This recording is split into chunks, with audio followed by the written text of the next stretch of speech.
Infancia y sociedad, Erik Erikson. 3. Zonas, modos y modalidades. A. La boca y los sentidos. El primero de tales encuentros se produce cuando se pone al pecho al recién nacido, que ahora está privado de su simbosis con el cuerpo materno, su capacidad congénita y más o menos coordinada para incorporar a través de la boca se encuentra así con la capacidad más o menos coordinada y la intención del pecho, la madre y la sociedad de alimentarlo y darle la bienvenida. En este momento, él vive a través de la boca y ama con ella, y la madre hace lo mismo con sus senos. Para ella, esto depende en gran medida del amor que puede tener la seguridad de recibir de los otros, de la autoestimación que acompaña al acto de amamantar y de la respuesta del recién nacido. Para ese último, la zona oral, sin embargo, constituye solo el foco de un modo primero y general del acercamiento, a saber, la incorporación. Ahora depende de la entrega de sustancias de todo tipo directamente a las puertas receptivas de su organismo. Durante unas pocas semanas por lo menos, solo puede reaccionar cuando el material es introducido en su campo, puesto que quiere y puede succionar objetos adecuados y tragar todos los líquidos adecuados que aquellos producen. También pronto puede y quiere incorporar con los ojos lo que aparece en su campo visual, como si estuviera ya casi en condiciones de asir también objetos. Abre y cierra el puño cuando se le estimula adecuadamente. También su sentido del tacto parece incorporar todo aquello que siente como bueno, pero todas estas disposiciones son muy vulnerables, a fin de asegurar que su primera experiencia pueda no solo mantenerlo vivo, sino también contribuir a coordinar su ritmo respiratorio, metabólico y circulatorio. Los aportes a sus sentidos deben tener la intensidad adecuada y producirse en el momento adecuado. De otro modo, su disposición se transforma abruptamente en una defensa difusa. Si bien resulta claro, entonces, que debe ocurrir para que el niño sobreviva, la mínima provisión necesaria, y que no debe suceder a fin de que no muera o resulte severamente atrofiado, la máxima frustración tolerable, al margen es mucho más amplio con respecto a lo que puede suceder, y las distintas culturas hacen amplio uso de su prerrogativa para decidir qué consideran practicable e insisten en llamar necesario.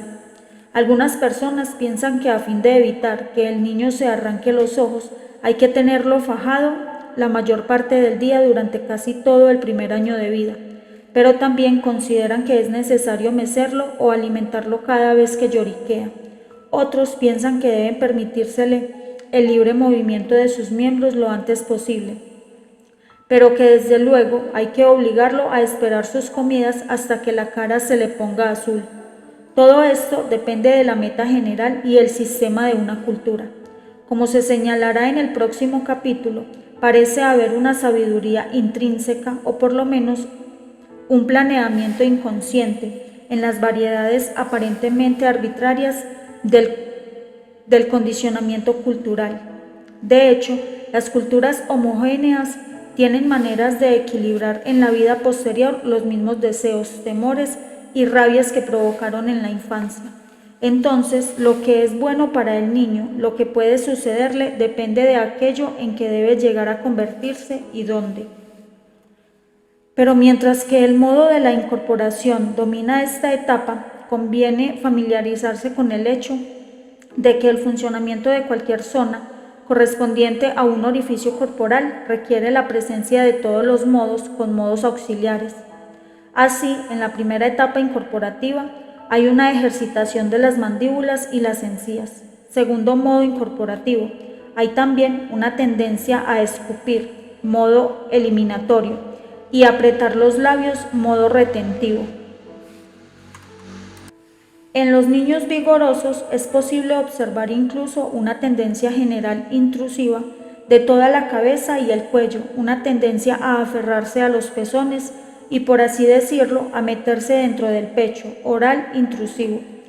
Cualquiera de los modos auxiliares puede ser particularmente pronunciado en algunos niños y casi imposible de observar en otros. Asimismo, tales modos pueden alcanzar lo que equivale casi a un predominio a través de una falta o pérdida de control interior y de la regulación mutua con respecto a las fuentes de alimentación y de placer oral.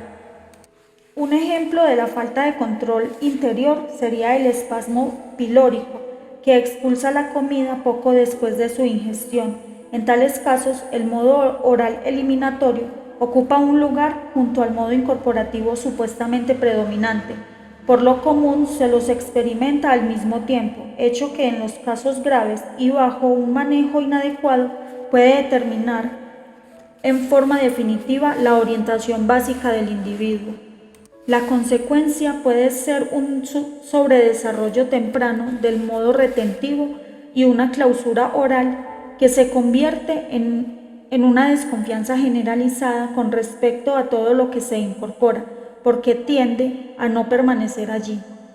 La pérdida de la regulación mutua con la fuente materna de abastecimiento está ejemplificada en el retiro habitual del pezón por parte de la madre, porque el niño la ha mordido y porque teme que lo haga. En tales casos, la maquinaria oral, en lugar de permitir la succión sin tensión, puede desarrollar prematuramente el reflejo de morder. Nuestro material clínico sugiere a menudo que tal situación constituye el modelo para uno de los trastornos más radicales en las relaciones interpersonales. El niño espera obtener algo, la fuente se retira, ante lo cual el niño intenta por reflejo aferrarse y tomar. Pero cuanto más se aferra, más decididamente se aparta la fuente. Pero pasemos ahora de lo clínico a lo normativo. A medida que se amplía el radio de percepción, coordinación y responsabilidad del niño, éste va enfrentando los patrones educativos de su cultura y aprende así las modalidades básicas de la existencia humana, cada una de ellas en forma personal y culturalmente significativas. Estas modalidades básicas están admirablemente expresadas en el inglés básico, que resulta tan preciso cuando se trata de definir patrones interpersonales. Para nuestro gran alivio, por lo tanto, en esta circunstancia podemos recurrir a algunas de las palabras inglesas más simples en lugar de inventar nuevas combinaciones latinas. Obtener significa recibir y aceptar lo que nos es dado. Esta es la primera modalidad social que se aprende en la vida y parece más simple de lo que en realidad es, pues el vacilante e inestable organismo del recién nacido adquiere dicha modalidad solo cuando aprende a regular sus sistemas de órganos de acuerdo con la forma en que el medio material integra sus métodos de cuidado infantil. Resulta claro, pues, que la situación total óptima implícita en la disposición del recién nacido a obtener lo que se le da es una regulación mutua con la madre, que le permite desarrollar y coordinar sus medios de obtener a medida que ella desarrolla y coordina sus medios de dar. Hay una alta recompensa en términos de placer libidinal como resulta de esta coordinación, un placer libidinal que el término oral formula en forma inadecuada. La boca y el pezón parecen ser meros centros de una atmósfera general de calor y mutualidad, de las que no solo esos órganos focales, sino también ambos organismos totales disfrutan plenamente y a la que responde con la relajación. La mutualidad de la relajación así desarrollada es de importancia fundamental para la primera experiencia cordial del otro. Cabría decir, algo místicamente sin duda, que al obtener así lo que se le da y al aprender a conseguir que alguien haga lo que él desea, el niño desarrolla también el fundamento yoico necesario para llegar a ser un dador. Cuando esto fracasa, la situación se devastará en una variedad de intentos de controlar a través de la compulsión o la fantasía y no de la reciprocidad. El niño intentará obtener mediante una actividad azarosa lo que no puede conseguir a través de la succión central, se agotará o descubrirá su pulgar y maldecirá al mundo. También la madre tratará de forzar las cosas, introduciéndole a la fuerza del pezón en la boca, modificando ansiosamente las horas y las fórmulas, o mostrándose incapaz de relajarse durante el procedimiento inicialmente penoso de la lactancia. Desde luego, existen métodos para aliviar tal situación, para mantener la reciprocidad, que consiste en dar al niño lo que éste puede obtener a través de buenos pezones artificiales y en compensar la pérdida oral a través del saciamiento de los receptores no orales.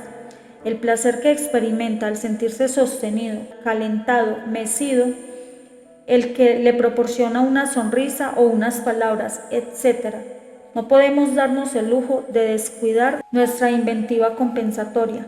Con todo, parecería aquí, como en otras partes, que si dedicamos una fracción de nuestra energía curativa a una cuidadosa prevención, podemos acelerar la cura y simplificarla. Pasemos ahora a la segunda etapa, durante la cual la capacidad para asumir una actitud más activa y dirigida y el placer derivado de ella se desarrollan y maduran. Aparecen los dientes y con ellos el placer inherente a morder cosas duras que no ceden a la presión, en morder objetos blandos y en destrozar otros con los dientes. Mediante una representación configurativa podemos ver que el modo correspondiente a morder incluye una variedad de otras actividades, como ocurría con el primer modo incorporativo. Los ojos, que forman parte al principio de un sistema relativamente pasivo para aceptar impresiones a medida que aparecen, ahora han aprendido a enfocar, a aislar, a captar objetos y rescatarlos de un fondo más vago y a seguirlos. Los órganos de la audición han aprendido también a discernir los sonidos significativos, a localizarlos y a guiar un cambio adecuado de posición, levantar y girar la cabeza, levantar y girar el tronco. Los brazos han aprendido a extenderse y las manos a asir en forma más intencional. Con todo esto se establece una serie de patrones interpersonales centrados en la modalidad social de tomar y aferrarse a las cosas que se ofrecen y se dan más o menos libremente, y cosas que tienen una cierta tendencia a escaparse. Cuando el niño aprende a cambiar de posición, a rodar sobre sí mismo y muy gradualmente a sentarse, debe perfeccionar los mecanismos correspondientes a captar, investigar y apropiarse de todo lo que está a su alcance. En esta etapa, sin embargo, ni siquiera el medio ambiente más favorable puede salvar al niño de un cambio traumático y de la más severa índole, porque el niño es muy pequeño y las dificultades que encuentra son muy difusas. Me refiero al desarrollo general de los impulsos y mecanismos de la presión activa, la aparición de los dientes y la proximidad entre ese proceso y el de destete y la creciente separación de la madre, quien puede volver a su empleo, quedar otra vez embarazada o ambas cosas. Es aquí donde lo bueno y lo malo irrumpen en el mundo del niño, a menos que su confianza básica en sí mismo y en los demás ya se haya visto socavada en la primera etapa por paroxismos indebidamente provocados o prolongados de rabia y agotamiento. Desde luego, resulta imposible determinar qué siente el niño cuando los dientes perforan desde adentro, en la misma cavidad oral que hasta ese momento constituía el principal asiento del placer y una región fundamental de placer, y qué clase de dilema masoquista resulta del hecho de que la tensión y el dolor provocados por los dientes, esos saboteadores internos, solo pueden aliviarse mordiendo con mayor fuerza.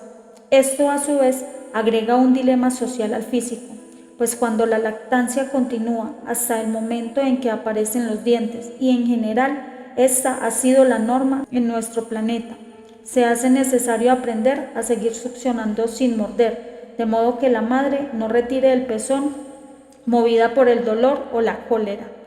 Nuestra tarea clínica indica que este punto en la temprana historia del individuo puede ser el origen de una perniciosa división, en que la rabia contra los dientes que muerden, la rabia contra la madre que se aparta y la rabia frente a la propia rabia impotente llevan a una intensa experiencia de confusión sádica y masoquista que deja la impresión general de que en algún momento uno destruyó la propia unidad con la matriz materna.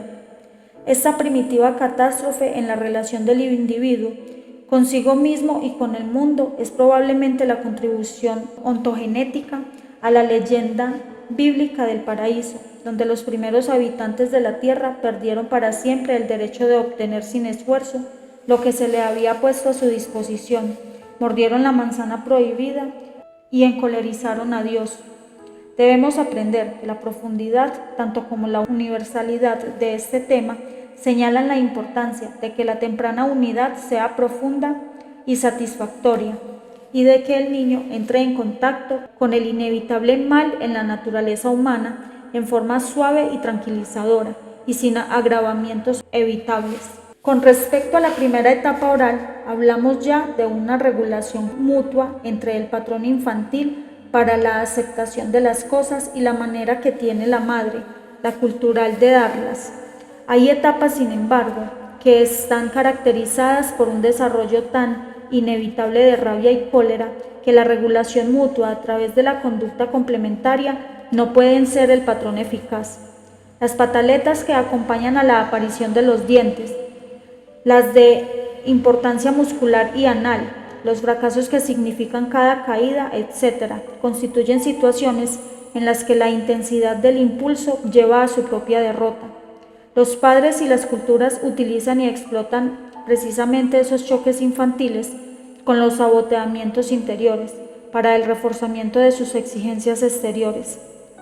Pero los padres y las culturas también enfrentan esas etapas cuidando de que se pierda la menor cantidad posible de mutualidad original en el pasaje de una fase a otra.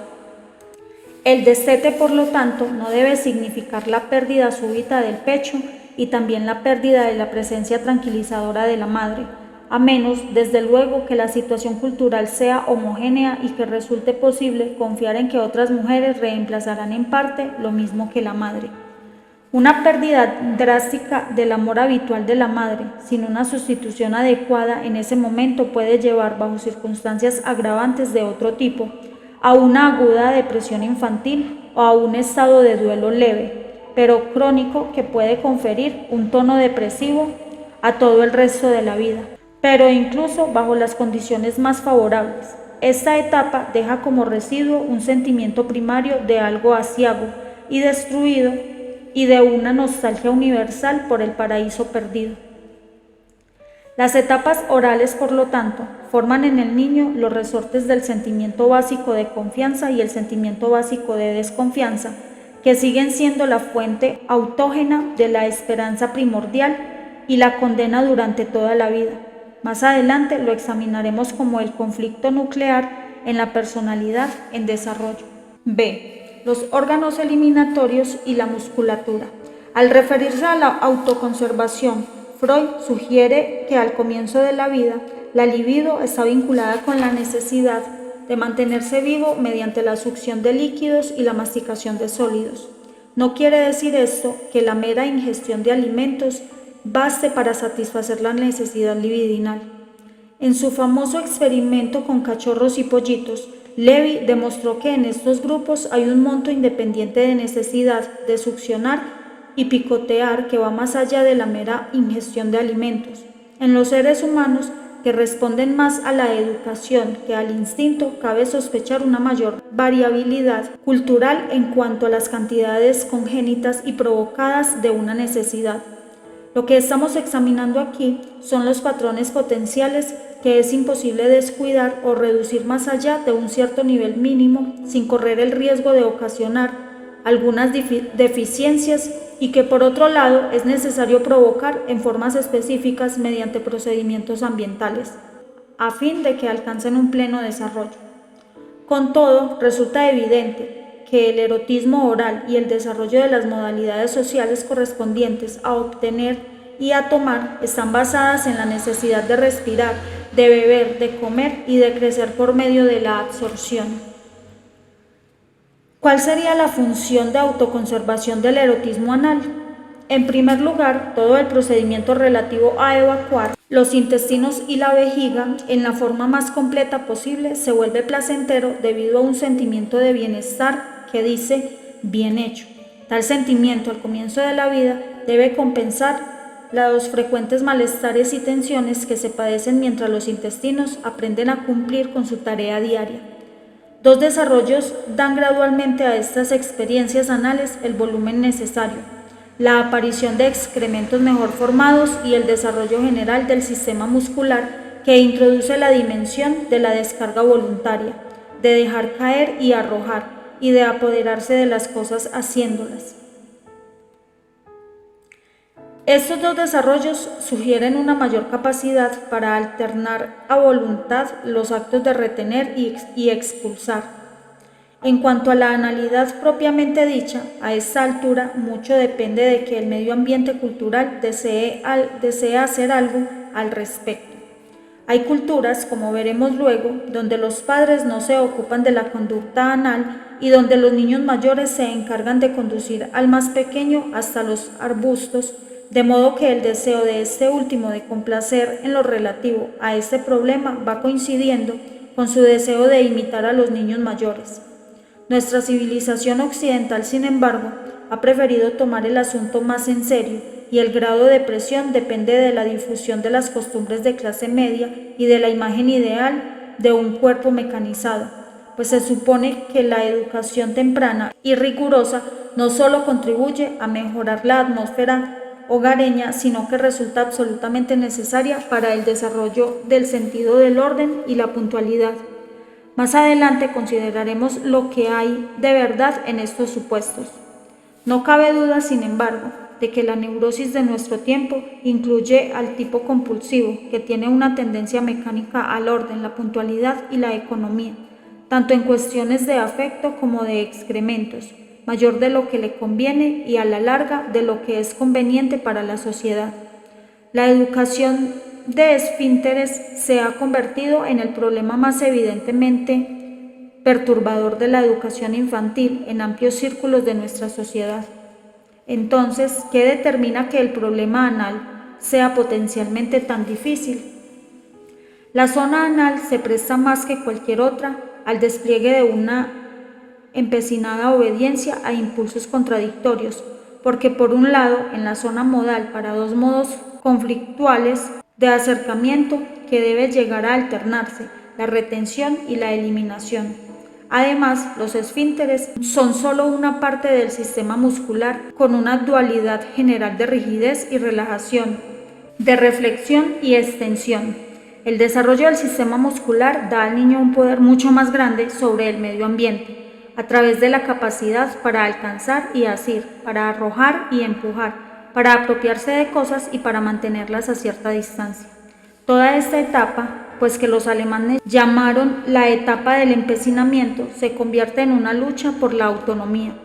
En cuanto el niño se apronta a plantarse más firmemente sobre sus pies, comienza a ver el mundo como yo y tú, mí y mío. Toda madre sabe cuán sorprendentemente maleable puede ser un niño en esta etapa, siempre y cuando haya decidido que desea hacer lo que se espera que haga. Resulta difícil, empero, encontrar la fórmula adecuada para conseguir que desee precisamente eso. Toda madre sabe cuán tiernamente puede un niño acurrucarse en sus brazos en esta etapa y con qué gesto implacable intentará de pronto apartar al adulto de su lado. Al mismo tiempo, el niño tiende a la vez a acumular cosas y a descartarlas, a aferrarse a las posesiones y a arrojarlas por la ventana. Todas esas tendencias aparentemente contradictorias entonces se incluyen en la fórmula de los modos retentivo-eliminatorio. En cuanto a las nuevas modalidades sociales desarrolladas en este momento, el acento recae sobre lo simple antítesis de soltar y aferrar, cuya proporción y secuencia es de importancia decisiva tanto para el desarrollo de la personalidad individual como para el de las actitudes colectivas. El problema de la regulación mutua enfrenta ahora su prueba más difícil. Si el control exterior ejercido por la educación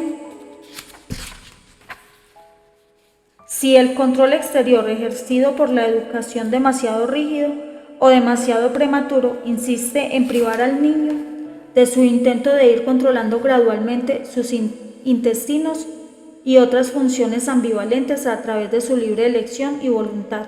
aquel volverá a enfrentar una doble rebelión y una doble derrota. Impotente en su propio cuerpo y a menudo temeroso de sus heces como si fueran monstruos hostiles que habitan en su interior, e impotente afuera, se verá obligado otra vez a buscar satisfacción y control a través de una regresión o de un falso progreso. En otras palabras, retornará a un control oral previo, esto es, succionándose el pulgar y recurriendo a los lloriqueos y a las exigencias, o bien se volverá hostil e intrusivo y utilizará las heces como municiones y fingirá haber alcanzado una autonomía, una capacidad para manejarse sin ayuda de nadie, que en realidad no posee en absoluto. En nuestros dos especímenes hemos visto regresiones a esta posición. ¿Qué cualidades perdurables están arraigadas en esta etapa muscular y anal? El sentimiento de bondad interior de origen a la autonomía y el orgullo, el sentimiento de maldad, al de duda y vergüenza. Para alcanzar la autonomía se necesita un estado firmemente desarrollado y convincentemente continuado de confianza temprana. El niño debe llegar a sentir que su confianza básica en sí mismo y en el mundo, que es el tesoro perdurable salvado de los conflictos de la etapa oral, no correrá peligro ante ese deseo repentino y violento de decir por su cuenta, de apropiarse con actitud exigente y eliminar empecinadamente. La firmeza debe protegerlo contra la anarquía potencial de su juicio aún inexperto, su incapacidad para aferrar y soltar en forma discriminada. Su medio ambiente debe respaldarlo en su deseo de pararse sobre sus propios pies, a fin de evitar que se vea abrumado por esta sensación de haberse expuesto prematuramente y tontamente que llamamos vergüenza, o esa desconfianza secundaria que retrospectivamente llamamos duda. Por lo tanto, autonomía versus vergüenza y duda constituyen al segundo conflicto nuclear, cuya resolución es una de las tareas básicas del yo. Para un próximo audio tendremos C, la locomoción y los genitales.